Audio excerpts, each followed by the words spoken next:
बहुत समय पहले ऊंचे पहाड़ों और हरे भरे जंगलों से घिरे सूर्यगढ़ नाम के एक समृद्ध राज्य में राजा वीरेंद्र सिंह का शासन था। राजा अपनी बहादुरी और न्याय के लिए दूर दूर तक प्रसिद्ध थे, लेकिन कुछ समय से उन्हें एक बात बहुत परेशान कर रही थी। उनके दरबार में रोज शिकायतें आने लगी थी। कोई कहता मेरी फसल चोरी हो गई, कोई कहता जमींदार ने हमारा हक छीन लिया। राजा समझ नहीं पा रहे थे कि उनके राज्य में अचानक बेईमानी और लालच क्यों बढ़ गया। उसी राज्य के एक छोटे से गांव हरितपुर में एक गरीब किसान रहता था। उसका नाम था गोपाल। गोपाल की पत्नी और 2 बच्चे थे। गोपाल के पास न बड़ी जमीन थी न धन दौलत। उसके पास केवल 2 बैल, एक छोटा सा खेत और अपनी मेहनत पर अटूट विश्वास था। हर सुबह सूरज निकलने से पहले वह खेत में पहुंच जाता और पूरे मन से मेहनत करता। गांव के लोग कहते थे, अगर ईमानदारी का कोई चेहरा है तो वह गोपाल है। सुनिए जी, घर में अनाज बहुत कम बचा है। इस बार भी फसल खराब हुई तो बच्चों का क्या होगा? सीता, मेहनत और भगवान पर भरोसा कभी खाली नहीं जाता। देर हो सकती है, लेकिन मेहनत का फल जरूर मिलता है। तभी बेटी वहां आती है। पिताजी, क्या हम भी कभी अमीर बनेंगे? बेटी, इंसान धन से नहीं, अपने अच्छे कर्मों से अमीर बनता है। उसी समय गांव का लालची जमींदार भैरव सिंह अपने घोड़ों और नौकरों के साथ खेतों का निरीक्षण कर रहा था।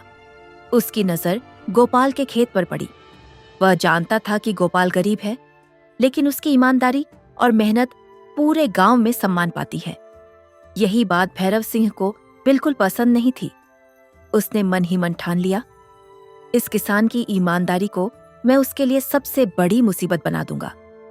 उधर राजमहल में राजा वीरेंद्र ने अपने महामंत्री से कहा, मैं अपने राज्य में एक ऐसे इंसान की तलाश करना चाहता हूं जो धन नहीं बल्कि सच्चाई में सबसे अमीर हो।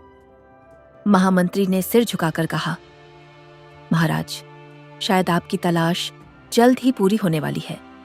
अगली सुबह सूर्यगढ़ के राजमहल में राजा वीरेंद्र सिंह गहरी सोच में डूबे बैठे थे।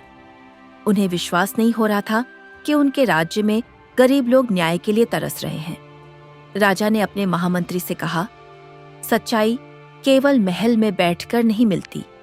आज मैं एक साधारण यात्री बनकर अपने राज्य की सच्चाई देखूंगा। राजा ने अपने शाही वस्त्र उतार दिए। साधारण किसान जैसे कपड़े पहने, कंधे पर एक पुरानी पोटली रखी और अकेले ही हरितपुर गांव की ओर निकल पड़े।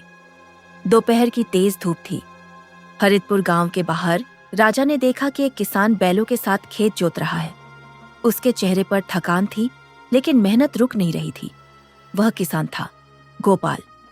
उसी समय देखा कि एक बूढ़ा यात्री रास्ते में प्यास से गिर पड़ा। आसपास कई लोग खड़े थे, लेकिन कोई उसकी मदद नहीं कर रहा था। गोपाल ने हल रोक दिया। उसने अपना काम छोड़ दिया और दौड़कर उस बूढ़े के पास पहुंचा। बाबा, घबराइए मत, पहले पानी पीजिए। बूढ़ा यात्री, असल में राजा। बेटा, मेरे पास तुम्हें देने के लिए कुछ भी नहीं है।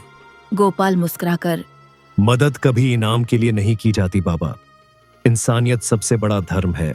गोपाल ने अपनी पोटली खोली। उसने बिना सोचे एक रोटी और आधी सब्जी उस बूढ़े यात्री को दे दी।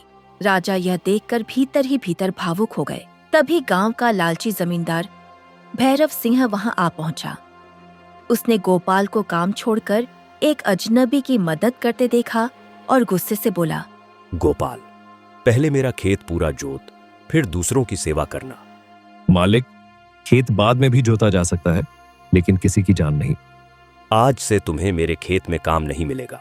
गोपाल ने सिर झुका लिया, लेकिन उसके चेहरे पर कोई पछतावा नहीं था।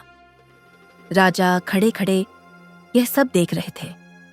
उन्होंने मन ही मन निश्चय किया, गोपाल की पहली परीक्षा तो पूरी हो गई, अब समय है उसकी सबसे कठिन परीक्षा का। अगली सुबह राजा वीरेंद्र सिंह ने अपने विश्वसनीय सैनिक को सोने के 100 सिक्कों से भरी एक थैली दी। उन्होंने कहा, इस थैली को हरितपुर के उस रास्ते पर रख दो जहां से गोपाल रोज अपने खेत जाता है। किसी को पता नहीं चलना चाहिए। सैनिक ने वैसा ही किया। सूरज की पहली किरणों के साथ गोपाल ने फेवड़ा को लेकर खेत की ओर निकला। चलते चलते अचानक उसकी नजर रास्ते में पड़ी। एक भारी चमड़े की थैली पर गई। उसने थैली उठाई। जैसे ही खोली, उसकी आंखें हैरानी से फैल गईं। उसमें चमचमाते सोने के सिक्के भरे थे। हे भगवान, इतने सारे सोने के सिक्के, ये किसी मेहनतकश इंसान की अमानत होगी। अगर ये सिक्के हमारे पास रह जाए तो हमारी सारी गरीबी दूर हो जाएगी। सीता, किसी और की अमानत से कभी सुख नहीं मिलता। हमें इसके असली मालिक को ढूंढना चाहिए।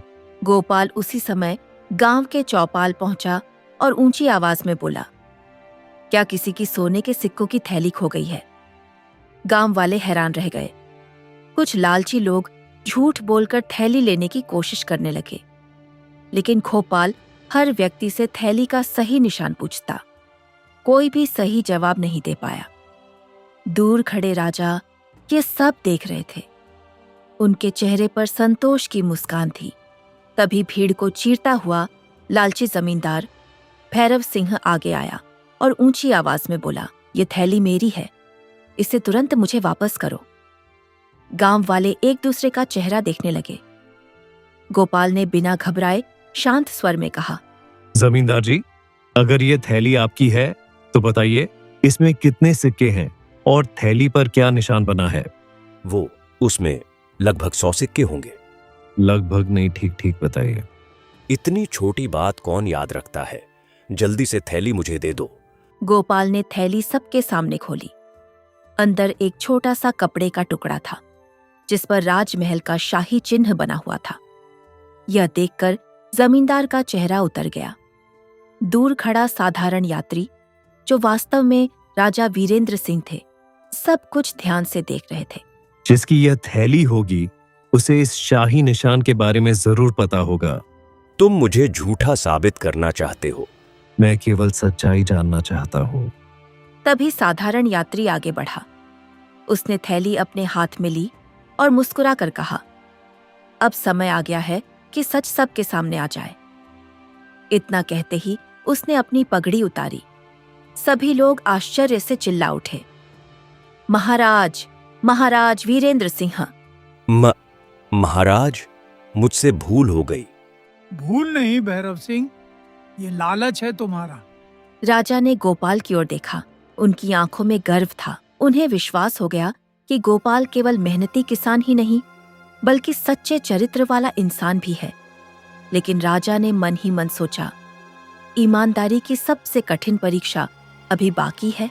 अगली सुबह पूरे हरितपुर गांव में एक ही चर्चा थी। राजा स्वयं एक साधारण यात्री बनकर गांव आए थे। उधर राजमहल पहुंचते ही राजा वीरेंद्र सिंह ने अपने सैनिकों को आदेश दिया, ईमानदार किसान गोपाल को पूरे सम्मान के साथ राजमहल बुलाया जाए। कुछ ही देर में सैनिक गोपाल के घर पहुंचे। गोपाल जी, महाराज ने महल में आपको तुरंत बुलाया है। मुझे? लेकिन मैंने ऐसा क्या किया? ये बात महाराज स्वयं बताएंगे। गोपाल, तुम्हारी ईमानदारी ने मेरा दिल जीत लिया है।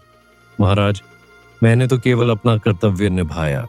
इसीलिए आज मैं तुम्हें एक बहुत बड़ी जिम्मेदारी देना चाहता हूँ। राजा ने एक सुंदर लकड़ी का संदूक मंगवाया। संदूक में राज्य के अनाथ बच्चों और गरीब किसानों की सहायता के लिए रखी गई सोने की अशर्फियां थीं। राजा ने कहा, गोपाल, यह संदूक पड़ोसी गांव शांतिपुर तक सुरक्षित पहुंचाना है। रास्ते में घना जंगल पड़ता है। मुझे पूरा विश्वास है कि तुम इस जिम्मेदारी को निभाओगे। महाराज, जब तक मेरी सांस चलेगी, इस अमानत की रक्षा करूंगा। लेकिन दरबार के एक लालची मंत्री और जमींदार भैरव सिंह यह सब देख रहे थे। दोनों को गोपाल का सम्मान बिल्कुल पसंद नहीं आया। उन्होंने मन ही मन एक खतरनाक योजना बनाई। अगर यह संदूक रास्ते में गायब हो जाए तो राजा का भरोसा भी टूट जाएगा और गोपाल की इज्जत भी। आज रात से हमारा खेल शुरू होगा। अगली सुबह गोपाल बैलगाड़ी में संदूक रखकर शांतिपुर की ओर निकल पड़ा। सुबह का समय था।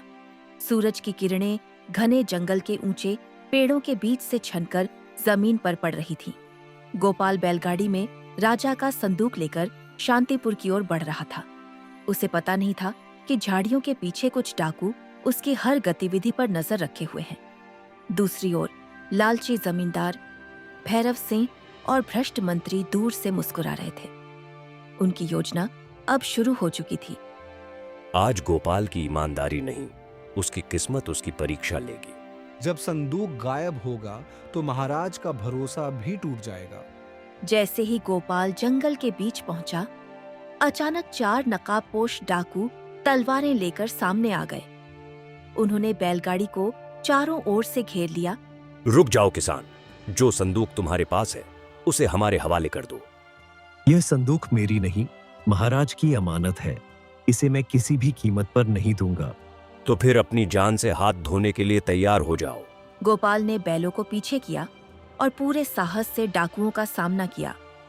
वह लड़ाई नहीं चाहता था, लेकिन अमानत की रक्षा उसका कर्तव्य था। उसी समय बैलों ने जोर से हुंकार भरी। जंगल में उनकी आवाज गूंज उठी। पास ही गश्त कर रहे राजा के सैनिकों ने यह आवाज सुन ली और तुरंत उस दिशा में दौड़ पड़े।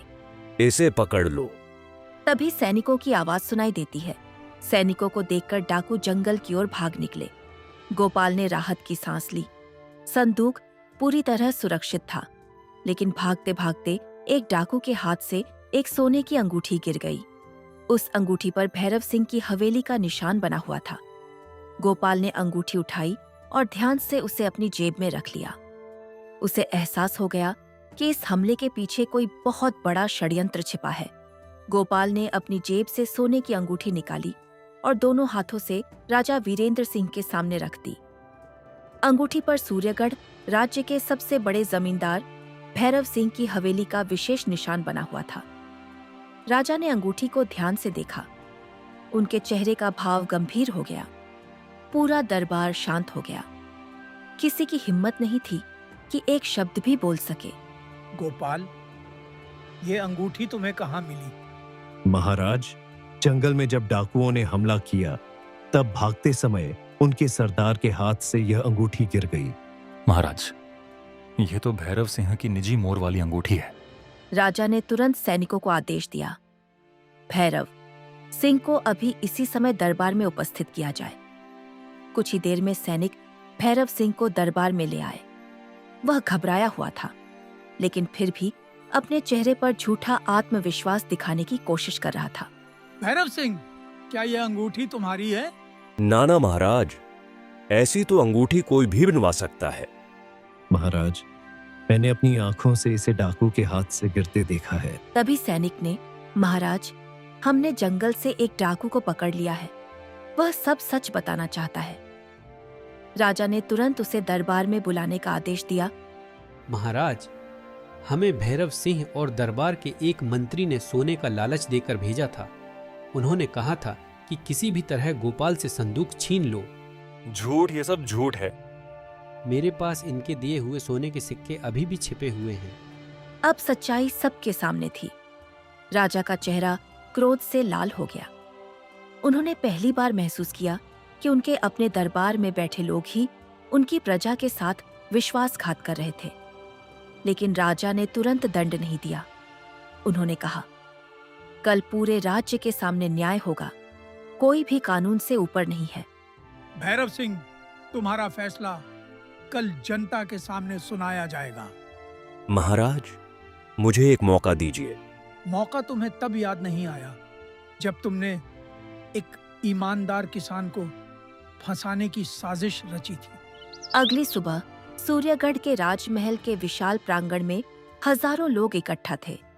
हर किसी की नजर राज सिंहासन पर बैठे राजा वीरेंद्र सिंह पर थी। उनके चेहरे पर कठोरता भी थी और न्याय का तेज भी। सैनिक भैरव सिंह और भ्रष्ट मंत्री को जंजीरों में बांधकर दरबार में ले आए। पूरा प्रांगण शांत हो गया। आज इस राज्य में न्याय होगा। कोई भी व्यक्ति चाहे कितना भी शक्तिशाली क्यों न हो, कानून से ऊपर नहीं है। महाराज, मुझसे गलती हो गई, मुझे क्षमा कर दीजिए। यही गलती नहीं भैरव सिंह, गरीब लोगों के साथ विश्वासघात है। राजा ने पकड़े गए डाकू को दरबार में लाया गया। महाराज, लालच ने हमें अंधा कर दिया था। हमें भैरव सिंह ने सोना देकर यह काम करवाया था। सबूत भी सामने रख दिए गए। अब किसी के पास झूठ बोलने का कोई रास्ता नहीं बचा था। महाराज, सभी सबूत भैरव सिंह और भ्रष्ट मंत्री की अपराध की पुष्टि करते हैं। राजा अपने सिंहासन से उठे और पूरी प्रजा की ओर देखते हुए बोले, जिस राज्य में बेईमान लोगों को सम्मान और ईमानदार लोगों को अपमान मिले, वह राज्य कभी खुशहाल नहीं हो सकता। पूरा मैदान तालियों से गूंज उठा। भैरव सिंह और भ्रष्ट मंत्री को उनके सभी पदों से तुरंत हटाया जाता है। उनकी अवैध संपत्ति जब्त की जाएगी और उसे गरीब किसानों तथा अनाथ बच्चों की सहायता में लगाया जाएगा। गोपाल, तुम्हारी ईमानदारी ने पूरे राज्य को नई दिशा दी है। आज से तुम केवल किसान नहीं बल्कि सूर्यगढ़ के लोक सेवा प्रमुख हो।